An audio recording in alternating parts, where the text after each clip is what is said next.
Assalamu warahmatullahi dostor mama. Walaikum Assalam warahmatullahi dostor Shahnawaz. Welcome to our channel Habesha. Today we are going to be reading you a story from Hazrat Bilal रज़ी अल्लाह तआला अन्हो। प्यारे बच्चों, जैसा कि आप जानते हैं कि हमने ये किताब हज़रत बिलाल के बारे में शुरू की हुई है और आज हम इसका जो पार्ट पढ़ेंगे उसका टाइटल है दिल बदल गया। हमने इसका जो लिंक है वो डिस्क्रिप्शन में भी लिखा हुआ है और आप चाहें तो इसकी जो प्रीवियस वीडियोज़ हैं वहाँ से क्लिक करके देख सकते हैं। तो शानवाज शुरू करें? हाँ जी, चलें ठीक है। बिस्मिल्लाहिर्रहमानिर्रहीम। प्यारे बच्चों, किताब में लिखा हुआ है कि मुझे याद है, यानी कि बिलाल कह रहे हैं कि मुझे याद है और ख़ूब याद है कि अबू सुफियान गुस्से में भरा कभी इधर जाता कभी उधर और फिर अगला लम्हा और फिर अगला लम्हा। उसी लम्हा मेरी ज़िंदगी में इनकलाब आ गया, यानी कि मेरी ज़िंदगी बिल्कुल चेंज हो गई। जैसे पहले थी वो बिल्कुल वैसे नहीं थी। अबू सुफियान गुस्से में भरा बक रहा था, यानी कि फजूल बोली जा रहा था, उसको नशा चढ़ा हुआ था ना। तो उसने कहा कि मोहम्मद सल्लल्लाहु अलैहि वसल्लम ये नहीं समझता कि यही बुत हमारी रोज़ी और कमाई का बायस हैं। हर साल सारे अरब के कबाइल इन्हीं बुतों की परस्तिश के लिए यहाँ आते हैं। अब शानवाज, आपको पता होगा कि मक्का में उस वक़्त सारी दुनिया से, यानी कि बड़े बड़े जो कंट्रीज़ थे वहाँ से ट्रेडिंग के लिए आते थे, सामान लेके आते थे और फिर वहाँ पर बेचते थे, क्योंकि मक्का में तवाफ़ के लिए बहुत सारे लोग हज के लिए आया करते थे। तो फिर वो उसने कहा कि ये मोहम्मद सल्लल्लाहु अलैहि वसल्लम को ये नहीं पता कि ये जो बुत हैं हमारे हमें फ़ूड दिलाते हैं, हमारे बिजनेसेस इनकी वजह से चल रहे हैं और फिर हम इन पर चढ़ावे चढ़ाते हैं और फिर हम ऐसे ही बुत ख़रीद कर भी ले जाते हैं। यही हमारे माबूद हैं और यही हमारा रिज़्क़ भी हैं। क्या हम गरीबों और कमज़ोरों की देखभाल नहीं करते? ए अम्मार रज़ी अल्लाह तआला अन्हो, क्या तुम्हारा हिस्सा तुम्हें नहीं मिलता? तो उन्होंने कहा कि क्या तुम्हारा हिस्सा नहीं मिलता तुम्हें जब भी कोई आते हैं यहाँ पे ट्रेडिंग होती है और वो जो पैसे बनते हैं। और देखो अमार, अगर हमारे 360 बुतों की जगह एक खुदा आ गया जो ना नज़र आता है और ना उसकी आवाज़ सुनाई देती है, और मोहम्मद कहता है कि वो हर जगह पर मौजूद है, यहाँ भी है और वहाँ भी है, इस बाग में भी है, उस घर में भी है, और मक्का में भी है, और यसरब में भी है, और यरूशलेम में भी है, और सूरज में भी है, और चाँद में भी है, तो फिर हम मक्का वाले कहाँ जाएंगे? हमारा क्या बनेगा? अब वो इतना ज़्यादा डर गए थे वो लोग कि हमारे तो 360 गॉड्स हैं और हुज़ूर सल्लल्लाहु अलैहि वसल्लम उनको एक खुदा की इबादत करने के लिए कहते हैं, तो उनको अपने रिज़्क़ की पड़ेगी कि हमारा फूड का गुजारा कैसे होगा, हमारे पास पैसे कहाँ से आएंगे फिर? तो मक्का वाले तो लुट गए ना, हमको कौन पूछने वाला होगा? सोच तो सही अमार, मोहम्मद की बात क्या हमें बर्बाद ना कर देगी? अबू सुफियान की तकरीर से ऐसा मालूम हुआ कि गोया बात ख़त्म हो गई, लेकिन मेरे आका उमैया बिन खलफ बीच में कूद पड़े और मुझे आवाज़ दी। मेरे पाँव तले से ज़मीन निकल गई। मैंने देखा कि उमैया अपनी रेशमी कुबा का मतलब है सिल्क का जो उसका जो ड्रेस था, वो सरसराते हुए अमार के पास पहुंचा और उसकी आंखों में आंखें डालकर कहा, अबे अमार, ये बिलाल, ये मेरा ग़ुलाम, इसे मैंने रकम देकर ख़रीदा है, ये मेरे बराबर है, ज़रा सोच कर तो बताओ। अब उमैया जो कि हज़रत बिलाल का जो आका था, उसको ये चीज़ समझ में नहीं आई कि किस तरह से ये चीज़ बराबर हो सकती है अल्लाह ताला की नज़र में कि ग़ुलाम और आका दोनों बराबर हैं। उसने कहा, मैंने तो हज़रत बिलाल को मैंने यानी कि पैसे देकर ख़रीदा, ये मेरे बराबर कैसे हो सकता है? उमैया का सवाल, उसका जवाब क्या था? उमैया और बिलाल बराबर हैं? मेरी ही तो हैसियत ही ना कुछ थी। उमैया के सवाल के दो जवाब हो ही नहीं सकते, एक ही जवाब था, उमैया आका और बिलाल ग़ुलाम। उमैया आसमान और बिलाल ज़मीन, ये दोनों बराबर हो जाएं, ये कभी नहीं हो सकता। अमार तो इस वक्त अजीब बुद्धू सा लग रहा था, लेकिन कहने लगा, मोहम्मद सल्लल्लाहु अलैहि वसल्लम हमें सिखाते हैं सब इंसान, सब कौमें, सब नस्लें अल्लाह के हुजूर सब बराबर हैं।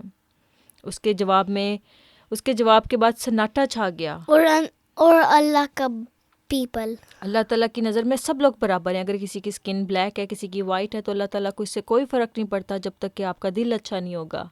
उसके जवाब बाद सन्नाटा छा गया। फिर मुझे उमैया की आवाज़ सुनाई दी, बिलाल, और मुझे इस वक्त क्या मालूम था कि यही आवाज़ मेरी दुनिया बदल देगी। मेरा खुदा मेरा अल्लाह ही आलिमुल गैब है। मैं बिलाल अपने आका का हुक्म सुनकर आ गया और उसने कहा, बिलाल, इस अहमक को सरदार मक्का और बिलाल के दरमियान फ़र्क बताओ। ये लो कोड़ा और इसके मुंह पर मारो और इसे समझ आ जाएगी कि उमैया और बिलाल बराबर नहीं और इनमें फ़र्क है। देखो, उमैया यानी कि जो हज़रत बिलाल का आका था, उसको इतना गुस्सा था, उन्होंने उल्टा बिलाल को ही पकड़ा दिया हंटर कि तुम अमार को समझाओ और इसको मारो और इसको बताओ कि आका और ग़ुलाम बराबर नहीं हो सकते।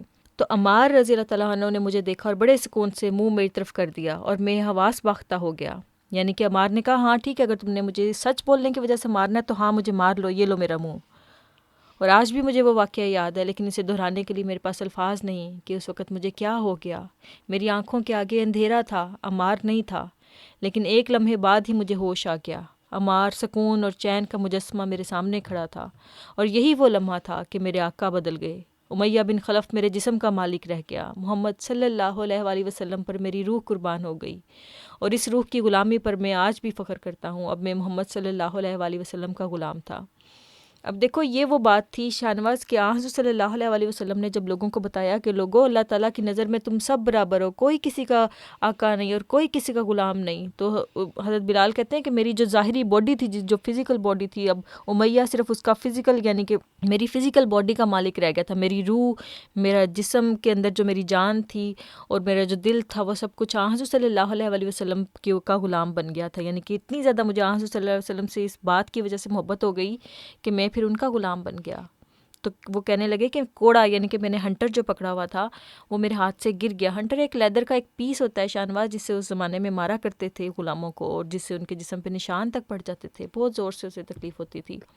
مجھے ان سانسوں کی آواز آ رہی تھی، انہوں نے جو دیکھا وہ اسے خوب سمجھ گئے، اور میں بھی سمجھ گیا کہ میں کیا کر گیا ہوں، کہ یہ غلام کی بغاوت تھی۔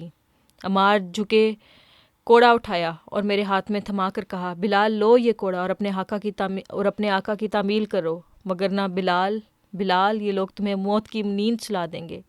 اب شاہنواز یہ ہوا کہ حضرت عمار وہاں پر کھڑے ہوئے تھے، انہوں نے جب دیکھا کہ وہ امیہ نے جب کہا ہے اس کو، حضرت بلال کو کہا ہے کہ بلال تم اس کو مارو، یہ تمہیں ایسی باتیں کرتا ہے کہ آقا اور غلام برابر ہیں، تو حضرت بلال سے مارا ہی نہیں گیا، کیونکہ ان کا دل بدل گیا تھا۔ ان کا دل جو تھا وہ حضرت صلی اللہ علیہ وسلم کی محبت میں اتنا زیادہ فوراً بھر گیا تھا کہ وہ حضرت صلی اللہ علیہ وسلم کے جو غلام تھے حضرت عمار، ان کے اوپر وہ ہاتھ نہ اٹھا سکے۔ تو عمار نے ان کو ہلا کر کہا کہ بلال تمہیں کیا ہو گیا، مجھے مارو، تمہارا آقا کہہ رہا ہے کہ مجھے مارو، اگر تم نے مجھے نہ مارا تو یہ تمہیں مارے گا۔ لیکن حضرت بلال فرماتے ہیں کہ لیکن میں نے کوڑا پھینک دیا اور میرا دل چین اور سکون سے بھر گیا، اور میں نے ان آنکھوں سے ابو سفیان کو دیکھا، اس نے امیہ کو اشارہ کیا، اور پھر میں نے ہندہ ابو سفیان کی بیوی کو بھی دیکھا، جسے آج تک میں نے نظر بھر کر نہ دیکھا تھا۔ وہ زہر بھری مسکراہٹ کے ساتھ ہنسی، اور امیہ اپنے غصے کی وجہ سے بول نہ سکا۔ چند لمحوں میں طوفان گزر گیا تو بولا، بلال میرے گھر میں صرف میرے ہی دیوتاؤں کے لیے جگہ ہے، وہاں کوئی اور خدا نہیں آ سکتا۔ تو وہ ابو سفیان کہنے لگا کہ میرے گھر میں صرف اور صرف میرے گوڈس کی جگہ ہے، اور وہاں پہ کوئی اور گوڈ نہیں آ سکتا جس کو تم من گوڈ کہتے ہو اور کہ وہ ہر چیز کا مالک ہے۔ اور پھر اس نے ڈھلتے ہوئے سورج پر نظر کی اور کہا، تمہاری مرمت ہوگی، لیکن آج نہیں، آج سورج ڈھل گیا ہے، اور کل کی دھوپ میں تم بالکل تندرست ہو جاؤ گے۔ تو یعنی کہ پھر اس نے کہا کہ اب تم نے جو بغاوت کی ہے اور تم نے کہا ہے کہ ٹھیک ہے، اب وہ حضرت بلال کا دل بدل گیا تھا نا، تو اس سے ان کے جو فیس کے ایکسپریشنز تھے، ان کی جو باڈی لینگویج تھی، اس سے ان کو پتہ چل گیا کہ حضرت بلال بھی اب پہلے والے حضرت بلال نہیں رہے۔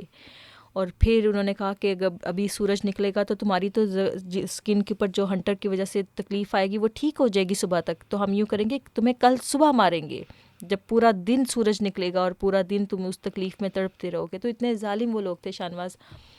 پیارے بچوں، اس واقعے کو ہم آنے والی اس میں کور کریں گے ویڈیوز میں انشاءاللہ۔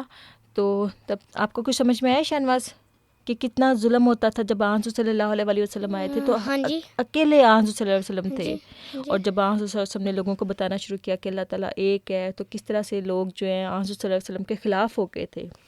They threw the Quran away.